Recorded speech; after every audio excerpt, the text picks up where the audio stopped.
Assalamualaikum dan salam sejahtera, bersama saya Yunus Sabri dalam Berita Dunia RTM. 4 pemain badminton termasuk pemain nombor 1 dunia Kento Momota dari Jepun cedera ringan dalam kemalangan di Lebuh Raya Maju Expressway Max kira-kira pukul 4.50 pagi tadi. Penolong pengarah operasi bomba Selangor Hafiz Syam Muhammad Nur mengesahkan ketika kejadian Momota menaiki sebuah van bersama 2 lagi pemain senegara iaitu Hirayama Yu dan Morimoto Arkifuki serta pemain England William Thomas. Van yang dinaiki mereka dilaporkan melanggar belakang sebuah lori semasa dalam perjalanan ke lapangan terbang antarabangsa KL di Sepang. Kemalangan itu meragut nyawa pemandu van yang merupakan rakyat tempatan.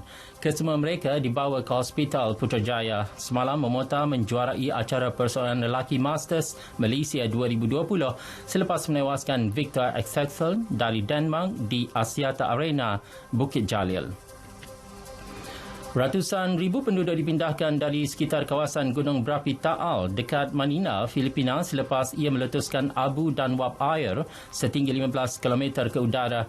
Ia turut memaksa sekolah-sekolah dan pejabat-pejabat kerajaan ditutup selain penerbangan dibatalkan. Media tempatan melaporkan debu Gunung Berapi berkenaan telah tersebar ke seluruh ibu negara. Terbaru kawasan Metro Manila dilaporkan mengalami hujan debu. Institut Vulkanologi dan Seismologi Filipina telah mengeluarkan status amaran pada tahap 4 iaitu letusan berbahaya. Amerika Syarikat telah meminta Korea Utara menyambung semula rundingan yang tertangguh. Demikian menurut Penasihat Keselamatan Negara Amerika Robert O'Brien dalam wawancara yang disiarkan oleh laman berita dalam talian Axios. Menurut beliau, Washington telah berhubung dengan Pyongyang melalui pelbagai saluran bagi menyatakan tentang hasrat untuk meneruskan rundingan yang terhenti di Stockholm Oktober lepas. 4 orang cedera dalam serangan di pangkalan udara Balad di utara Iraq yang menempatkan askar Amerika Syarikat. Menurut kenyataan tentera Iraq, 8 roket Katyusha dilancarkan ke arah pangkalan udara itu yang terletak kira-kira 8 km dari utara Baghdad. 7 daripada serangan mengenai landasan. Kenyataan itu tidak menyebut pihak yang mendalangi serangan.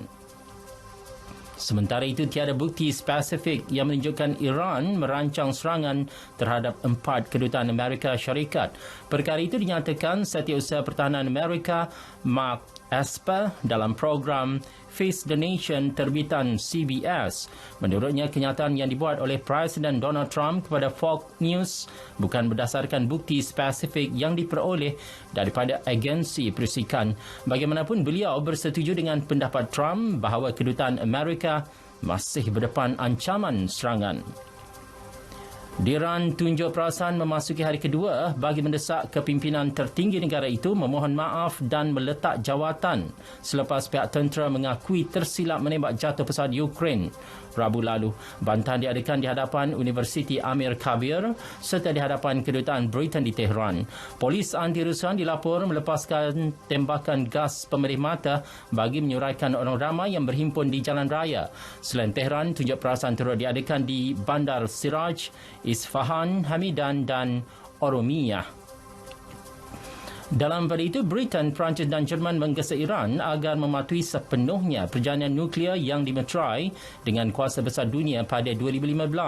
Gesaan dibuat dalam satu kenyataan bersama yang dikeluarkan oleh pejabat Presiden Perancis Emmanuel Macron. Kenyataan itu menyebut Tehran perlu melaksana semua perkara yang dipersetujui dalam perjanjian berkenaan serta tidak melakukan perkara yang tidak konsisten dengan perjanjian. Rusia dan sekutunya menggantung serangan udara di wilayah Idlib, Syria. Tindakan diambil ketika perjanjian gencatan senjata yang dicapai dengan Turki mula berkuat kuasa. Kementerian Pertahanan Turki dalam kenyataannya memaklumkan situasi di Idlib kini kembali aman. Ratusan ribu orang meninggalkan wilayah itu sejak beberapa minggu lalu selepas jet-jet pejuang Rusia dan Syria membedil bandar-bandar dan kampung-kampung bagi mengusir pemberontak dari kubu terakhirnya di barat laut Syria. Pengarah Eksekutif Human Rights Watch HRW Kenneth Roth mendakwa beliau dihalang daripada memasuki Hong Kong. Menerusi akaun Twitternya, Roth memaklumkan beliau telah disekat oleh pihak imigresen Hong Kong di lapangan terbang. Situasi itu berlaku ketika Roth dijadual melancarkan laporan terbaru HRW di Klub Koresponden Asia Hong Kong pada 15 hari bulan. Sekian berita yang disunting oleh Mas Neza Awang Kecil dari Pusat Berita RTM. Assalamualaikum, salam sayangi Malaysiaku.